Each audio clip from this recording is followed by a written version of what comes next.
Bonjour à tous chers abonnés et spectateurs, aujourd'hui je vais combiner non pas un, mais bien deux sujets sensibles dans la même vidéo car je vais parler de Russie et d'Union Européenne. L'un et l'autre ensemble, ça peut paraître absurde. Aujourd'hui un quelconque homme et femme politique qui proposait d'intégrer la Russie à l'UE serait immédiatement suicidé politiquement, alors qu'il y a quelques décennies le projet pouvait paraître envisageable. Pas forcément réaliste, mais envisageable sur du très long terme. Seulement les événements récents que vous connaissez ont mis un terme, ou plutôt ont totalement annihilé les espoirs des personnes qui souhaitaient voir ce pays un jour intégrer l'UE. Mais sur cette chaîne on est là pour se poser les vraies questions. On va donc se demander à quoi aurait pu ressembler une Union Européenne qui se serait élargie à la Russie. Quelles auraient été les dynamiques internes d'un tel projet? À quoi aurait ressemblé cette Russie alternative? On va d'abord commencer par parler de toutes les raisons qui auraient rendu ce scénario totalement impossible, pour ensuite partir sur une histoire alternative où la Russie intègre l'UE en 2004. Mais juste avant, je voulais dire un immense merci au sponsor de cette vidéo, qui est moi.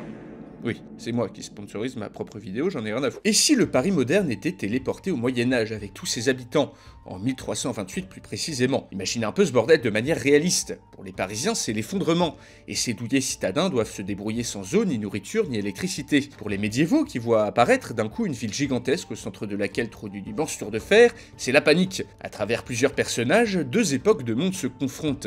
Cette histoire, c'est celle que je développe depuis plusieurs années dans ma série Paris 1328, dispo sur YouTube à travers deux intégrales de saison. D'ailleurs, la saison 3 a commencé il y a quelques semaines, pour ceux qui ne sont pas au courant. Des complots, des batailles, des chevaliers massacrés par dizaines à la mitrailleuse lourde, c'est une série fun et bon enfant que j'adapte aujourd'hui en livre. Pour ceux d'entre vous qui ne le savent pas, une campagne de précommande est en cours pour le premier roman estampillé Alteris, soit l'adaptation en bouquin du scénario de Paris 1328. En vous rendant sur la page KissKissBankBank, dispo en description, vous pourrez vous procurer ce magnifique ouvrage ainsi qu'une pelletée de goodies en tout genre basés sur l'univers de la série. Illustrations, t-shirts, guide touristique médiéval, écussons, encore marque-page Pierrick, oui, marque-page Pierrick, putain, des goodies qui sont exclusifs à cette campagne et qui ne seront plus disponibles après le 9 mai. Alors pour ceux qui regardent cette vidéo après la fin de la précommande, après le 9 mai, mais qui voudraient tout de même acheter le livre, ne vous inquiétez pas, si la campagne marche bien, le roman sera disponible en librairie d'ici la fin 2023. Je vous tiens au courant sur tous mes réseaux qui sont aussi dispo en description. Paris 1328 si vous ne connaissez pas, allez regarder, et si vous voulez participer à cette campagne exceptionnelle, vous pouvez directement aller en description où un lien vous attend vers cette antichambre du paradis qui est la page KissKissBankBank du projet. Un immense merci à ceux qui me soutiennent, et un immense merci à ceux qui vont me soutenir, et sur ce, retour à la vidéo. Bon, alors avant de changer l'histoire, demandons-nous pourquoi la Russie n'a pas rejoint l'Union Européenne dans notre réalité. Et pourquoi même, avec toute la bonne volonté du monde, ce scénario est très difficile à rendre crédible. Ça fait longtemps que cette idée est évoquée, depuis le début du projet européen en fait. Déjà en 1959, le général de Gaulle, dans un discours célèbre, mentionnait une Europe qui s'étendrait de l'Atlantique à l'Oural, arrimant donc la partie occidentale de la Russie au vieux continent. Ce n'était pas vraiment un projet, mais plus une idée. L'idée d'une Europe forte et indépendante qui serait en mesure de faire face à la puissance américaine et de devenir la première puissance mondiale. Cette vision a fait tâche, et cette image d'une Europe démocratique, non alignée, unie face aux impérialismes de toutes sortes est restée dans les esprits. Des belles intentions restent lettres mortes tout au long de la guerre froide, mais en 1991, après la chute de l'URSS, l'espoir revient. L'apparition de nouveaux États en Europe de l'Est permet en 2004 à l'UE de s'étendre à 25 pays, puis à 27. Des accords doivent être négociés pour donner des garanties à Vladimir Poutine. Jusqu'en 2008 à peu près, la Fédération de Russie entretient des relations plutôt bonnes avec les pays de l'Union. L'ancien chancelier allemand Schröder souhaite que la Russie intègre l'UE et même l'OTAN. Silvio Berlusconi, l'ancien président du Conseil italien, fait lui aussi plusieurs déclarations en ce sens. Un projet d'espace sans visa entre la Russie et l'Union est même envisagé, puis l'histoire s'en mêle. L'élargissement de l'OTAN et l'indépendance du Kosovo passent très mal en Russie, tandis que la révolution d'Euromaïdan fait définitivement sortir l'Ukraine de la zone d'influence russe. Par la suite, l'annexion de la Crimée par la Russie, la guerre dans le Donbass, puis enfin la très sanglante invasion russe de l'Ukraine, finiront de pourrir les relations entre les pays de l'UE et la Russie. Donc bon, dans la situation actuelle, on est très loin du postulat de ce scénario. Pourtant, ce projet d'une Russie qui intégrerait l'UE est compréhensible sur bien des aspects. Déjà, le poids démographique de la Russie pourrait accroître l'influence politique et économique de l'UE dans le monde. La Russie, héritière de l'URSS, est un membre du Conseil de sécurité, une puissance nucléaire, et, en tout cas, était un acteur important de la diplomatie mondiale. Ensuite, cela permettrait à l'Union de disposer d'un accès plus facile au marché asiatique via la Russie, ainsi que d'acquérir une façade pacifique importante. Les abondantes ressources russes sont également un argument de poids, car une Russie intégrée à l'UE pourrait permettre à l'Europe de devenir presque indépendante sur le plan énergétique. Sur le papier, c'est vrai que ça peut donner des idées, tous ces arguments, mais dans la réalité, ce projet aurait été extrêmement compliqué, même il y a plusieurs décennies. Déjà, une question doit se poser. La Russie est-elle européenne? Tout comme la Turquie, on pourrait arguer que le caractère hybride de ce pays et sa culture très spécifique en font un pays à part, ni totalement européen ni totalement asiatique, ce qui peut poser problème dans le cadre d'une Union européenne. L'élargissement à l'Est pose déjà de nombreux problèmes dans notre réalité, avec la constitution d'une union à deux vitesses composée de pays aux intérêts divergents. L'entrée d'un pays comme la Russie dans l'UE, un ancien empire, une puissance régionale importante, qui deviendrait le pays de l'Union le plus peuplé, modifierait également en profondeur les équilibres et la politique interne de l'organisation. Ensuite, il est peu probable, dans n'importe quelle réalité alternative, que la Russie réussisse à remplir les conditions préalables à une entrée dans l'UE, dont la première et la plus importante est d'être dotée d'un véritable état de droit. En 2004 déjà, la timide démocratisation engagée après la dissolution du RSS a été presque entièrement renversée par Poutine.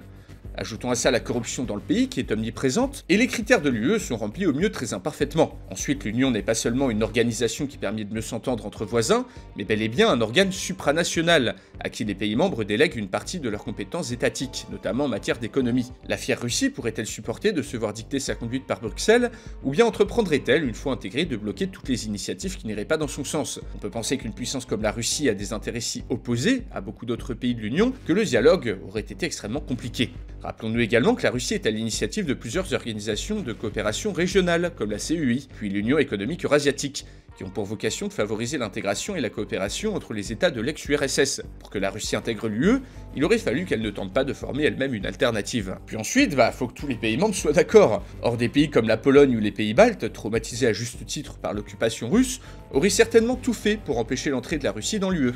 Parlons également des États-Unis qui ont tout intérêt à ce que cela ne se fasse pas, afin de garder son influence en Europe, et d'éviter la constitution d'un bloc euro-russe indépendant qui serait une menace pour l'hégémonie américaine. De plus, il a déjà été extrêmement coûteux pour l'Union d'intégrer certains pays de l'Est, comme la Pologne. La mise à niveau de l'économie et des infrastructures, la standardisation des institutions, tout ça coûte cher, très cher. Si la Russie devait intégrer l'UE dans les années 2000, combien faudrait-il débourser pour mettre à niveau le pays aux normes européennes? Une somme énorme, c'est certain. Vous voyez que ce scénario est extrêmement compliqué à rendre réaliste. Je me facilite pas la tâche, faut dire, mais on va le faire quand même. Alors avant de passer à la suite, gardez à l'esprit que les suppositions que vous allez entendre n'engagent que moi. Ah oui, c'est un humain comme tout le monde qui vous parle avec ses biais personnels, et non pas une IA qui donnerait ses textes à lire à une voix robot. Ah non, pas du tout, quelle bonne blague. Donc ça veut dire que même si je fais de mon mieux pour adopter le regard le plus neutre et le plus critique dont je suis capable, je suis comme tout le monde victime de mes propres biais, et je vous encourage donc à prendre cette vidéo pour ce qu'elle est, pas une tribune politique, pas du travail de journaliste, pas un documentaire, mais un exercice de fiction, basé sur la réalité. Sur ce, place au scénario. Bien. Plusieurs conditions sont nécessaires pour rendre ce scénario plus ou moins crédible. Déjà, il faut que la Russie remplisse les critères d'adhésion à l'UE, donc que le pays soit plus démocratique et moins corrompu que dans la réalité. Il faut également que la Russie ne dirige pas ou ne fasse pas partie d'une organisation similaire à l'UE, qui pourrait faire concurrence. Enfin, il faut que le pays ait le souhait d'entrer dans l'Union européenne sous sa forme actuelle. Un souhait très difficile à rendre crédible. En effet, dans la réalité, l'idée que la Russie se fait d'elle-même n'est tout simplement pas compatible avec l'Union dans sa forme actuelle. Prenons au hasard Poutine. Poutine conçoit avant tout la Russie comme une grande puissance qui n'a pas à mendier et qui impose ses conditions si elle le souhaite. Dans ce scénario, je vois donc mal Poutine demander à rejoindre l'UE sans demander des concessions inacceptables, et encore moins subordonner la puissance russe à des institutions supranationales en Europe de l'Ouest. Pour que cela se fasse dans cette réalité alternative, deux choses se passent. Déjà, juste après la chute de l'URSS, les élites du pays sont toutes d'accord pour engager la Russie dans un long processus de lutte contre la corruption, de stabilisation de l'économie, de démocratisation de l'État et des républiques locales. Ensuite, la chute de l'URSS se passe ici de manière encore plus catastrophique que dans la réalité, afin que les Russes aient plus d'intérêt à s'arrimer à l'Europe pour rester une grande puissance, plutôt que de faire cavalier seul comme dans la réalité. Ainsi, les années 90 de ce scénario sont encore plus terribles pour la Russie que dans la réalité. Les initiatives d'union d'ex-républiques soviétiques échouent toutes, et le pays reste isolé sur la scène internationale. Dans ce scénario, la Russie est également incapable d'empêcher l'indépendance de toute une partie du Caucase, incluant la Tchétchénie et le Daghestan. La Chine lorgne sur la Sibérie. La Grande Russie est brisée, son influence détruite, sa vision d'elle-même anéantie. On considère maintenant que le salut du pays, c'est l'Europe. Alors que la situation se stabilise petit à petit, Boris Eltsine, le premier président russe post-URSS, engage un immense chantier de démocratisation et de lutte contre la corruption, qui réussit dans une certaine mesure. Nous arrivons en l'an 2000. En l'espace d'une dizaine d'années, la Russie de ce scénario, amputée du Caucase, a réussi à bâtir une démocratie plus transparente que dans la réalité, et un état de droit imparfait mais effectif. Ici, la Russie prend le même chemin politique que des pays comme la Pologne, la Roumanie ou la Bulgarie. Boris Eltsine est finalement remplacé par un dirigeant pro-Europe, Poutine, réalisant que son pays n'est plus assez puissant pour faire cavalier seul, réalisant que si la Fédération de Russie n'intègre pas l'UE, il se peut que les différentes républiques qui la composent prennent une à une leur indépendance, aurait pu être le dirigeant qui aurait fait la demande de candidature. Ça aurait pu être lui ou un autre, imaginons. Une demande officielle de candidature est donc déposée, et contre toute attente, le statut de pays candidat est attribué à la Russie. Alors oui, c'est un peu un coup de baguette magique ce scénario, parce que dans la réalité, il y a zéro moyen que le pays remplisse les critères d'adhésion à l'UE 10 ans après la chute de l'URSS. Mais admettons que la Russie de ce scénario ne fasse plus peur, que les élites européennes considèrent désormais ce pays comme un potentiel allié, que les réformes enclenchées par Helsinki aient assez porté leurs fruits pour que l'UE décide d'encourager la Russie sur ce chemin en acceptant sa candidature. Par la suite, la stratégie de préadhésion à l'UE est enclenchée, soit une série de programmes destinés à préparer l'économie et les institutions russes à son entrée dans le marché intérieur. Les fonctionnaires européens envoyés à Moscou rencontrent les premiers problèmes. En effet, un travail titanesque aurait dû être effectué pour harmoniser la bureaucratie européenne avec la bureaucratie héritée de l'URSS. Un travail de titan. Dans la réalité, un tel processus aurait duré au moins une décennie, voire deux. Mais admettons que cela se fasse plus vite. Il aurait alors fallu résoudre un épineux problème. La Sibérie. Car oui, la Sibérie est en Asie, mais fait pourtant partie intégrante de la Russie. Impossible d'intégrer cette région à l'UE sans dévoyer complètement le concept d'Union européenne. Or, une Union européenne qui possède une frontière avec la Chine, ce n'est plus une Union européenne, c'est autre chose. Une alternative aurait été pour l'Union de devenir une Union eurasiatique. Mais à mon avis, il aurait été plus probable qu'un statut spécial soit négocié pour ce gigantesque territoire. Un statut faisant de la Sibérie un territoire russe, mais non relié à l'Union européenne, avec peut-être plus d'autonomie et des dérogations pour les citoyens de ces régions, qui pourraient tout de même avoir le statut de citoyen européen et circuler dans la zone de libre-échange. Un accord pareil aurait encore plus accentué le déséquilibre entre l'ouest et l'est de la Russie, et aurait donné des maux de tête assez gigantesques aux personnes chargées de mettre en place les conditions de ce statut spécial. D'ailleurs, tout comme le Royaume-Uni, la Russie aurait sûrement demandé la mise en place de quelques garanties pour conserver une certaine souveraineté économique et monétaire au sein de l'UE. Donc imaginons que, une fois tous ces statuts négociés et acceptés et la mise à niveau effectuée, la Russie intègre l'UE en 2004, en même temps que 10 autres pays dont la Pologne et les 3 pays baltes. Alors de manière réaliste, je pense que ces pays-là auraient préféré retirer leur candidature plutôt que de rester dans une UE qui aurait intégré la Russie. Mais admettons encore une fois, dans ce scénario en 2004, la Russie intègre l'UE. Avec 145 millions d'habitants, le pays devient immédiatement le plus peuplé de l'Union, loin devant l'Allemagne.